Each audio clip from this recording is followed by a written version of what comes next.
Saudações mais uma vez, meus caros alunos, e bem-vindos a mais uma videoaula. Bom, nas nossas últimas videoaulas, nós aprendemos sobre a estruturação de variáveis, e mais especificamente sobre os arranjos homogêneos de dados, né? Que a gente viu vetor, matriz, string, tá? Nessa videoaula, avançaremos mais um pouco nessa parte de estruturação e falaremos sobre os arranjos heterogêneos de dados. Na linguagem C, o arranjo heterogêneo que é mais comumente utilizado é struct. Uma struct nada mais é do que uma coleção de variáveis que podem ser de tipos diferentes, mas estão de alguma forma relacionadas. Tá? Imagine a seguinte situação. Em um programa, é preciso uma estrutura para guardar os dados de um funcionário, tais como nome, CPF, endereço e salário. Que tipo de estrutura eu vou utilizar? Reparem que há informação do tipo char, tá? Do tipo int e do tipo float. Por causa disso, não há como eu utilizar os tipos de estruturas de dados como vetores ou matrizes, já que eles armazenam dados de um mesmo tipo. E por causa de situações como essa, é que surgiu a struct. A forma geral de definição de uma struct é assim. Struct, aí o nome que você vai dar para o seu struct. E aí, entre chaves, eu tenho a declaração das minhas variáveis que vão fazer parte da struct. E depois eu tenho um ponto e vírgula. Tá?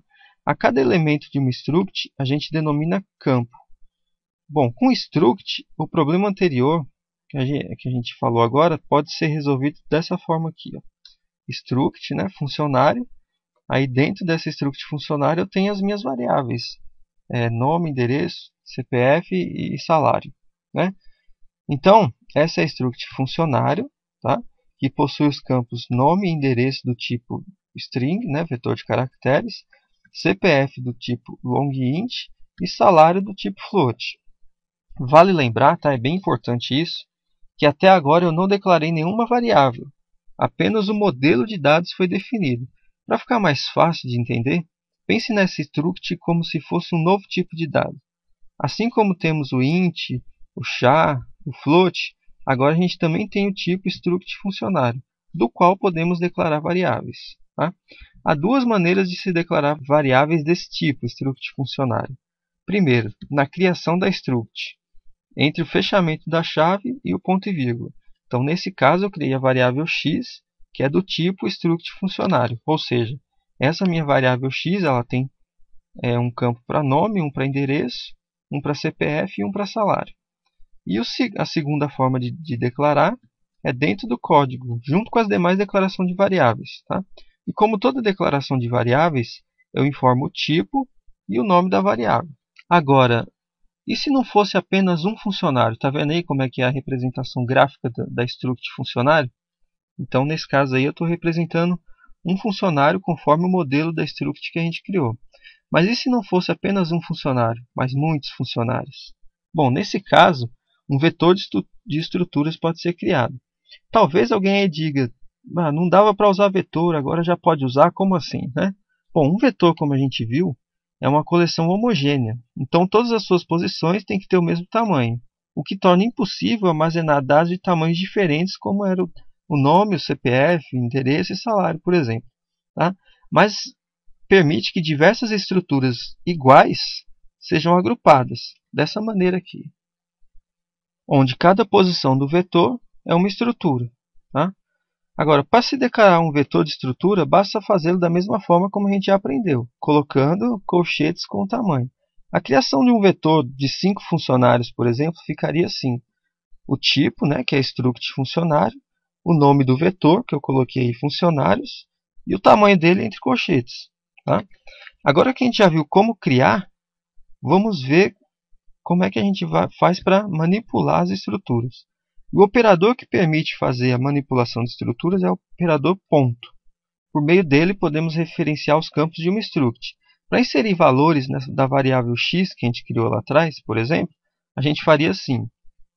x.nome, né, que a minha variável x ela tem 4 campos dentro dela. Então, para eu referenciar cada uma, eu preciso do ponto. Então, x.nome, ou seja, o nome da variável x, né, recebe um nome, x.cpf recebe um CPF, x.endereço recebe um endereço e x.salário recebe um valor de salário. Tá?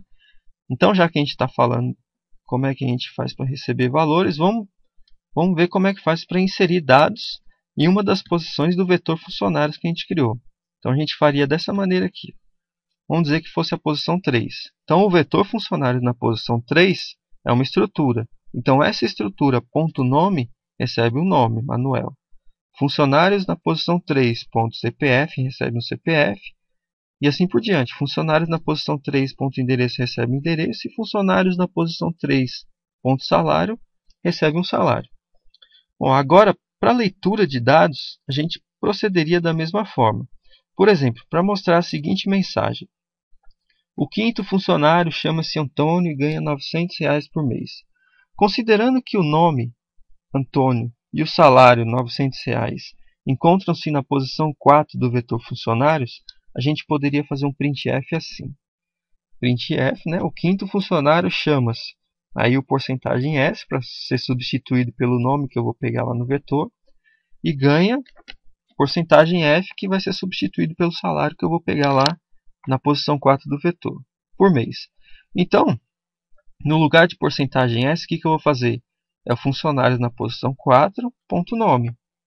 E no lugar daquele porcentagem F, que eu tenho que colocar o salário dos funcionários na posição 4, eu vou colocar funcionários, o vetor funcionários na posição 4, ponto salário.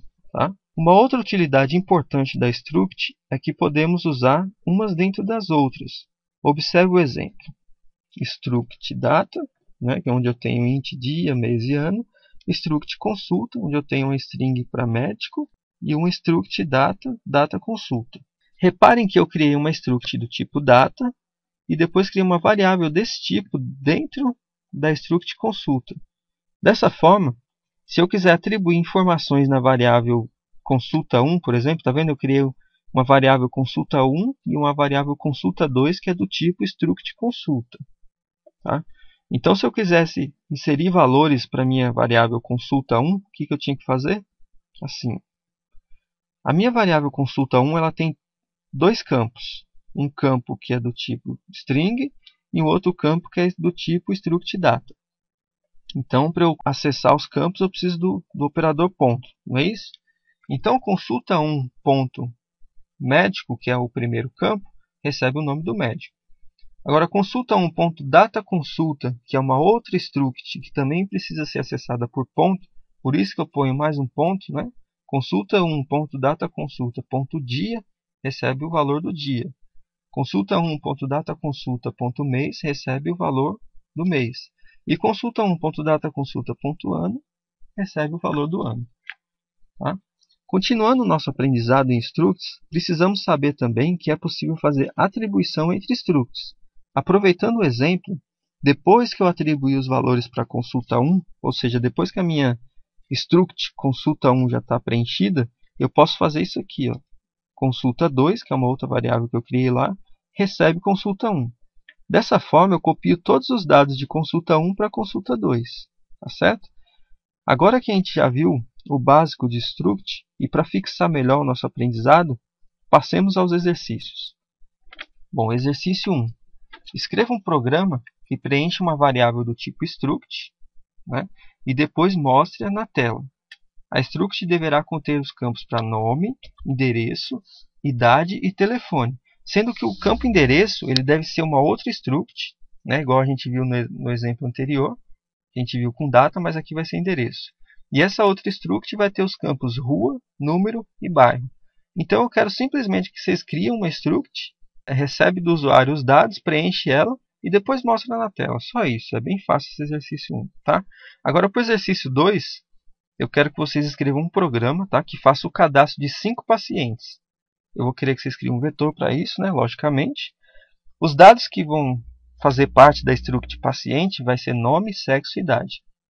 Depois que vocês cadastrarem os 5 pacientes, vocês vão pesquisar e mostrar. Pesquisar no vetor, né? Pesquisar e mostrar. Quantos homens têm mais de 50 anos e o nome da mulher mais jovem. Tá? Hoje são só esses dois exercícios. Tá?